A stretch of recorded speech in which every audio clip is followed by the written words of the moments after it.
الحمدللہ، امام ابراہیم ابن ادہم رحمہ اللہ فرماتے ہیں کہ ورع یہ ہے کہ ہر شک و شبہ والی چیز کو چھوڑ دیا جائے اور ہر لا یعنی کام کو ترک کر دیا جائے اور ہر فضول چیز سے اجتناب کیا جائے۔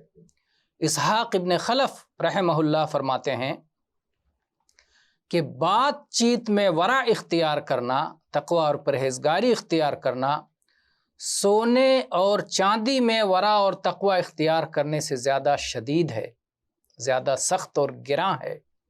اسی طرح سے ریاست و اقتدار میں، سلطنت و حکومت کے معاملے میں زہد اختیار کرنا سونے اور چاندی میں زہد کے مقابلے میں نہایت شدید ہے، گراں ہے، پرمشقت ہے۔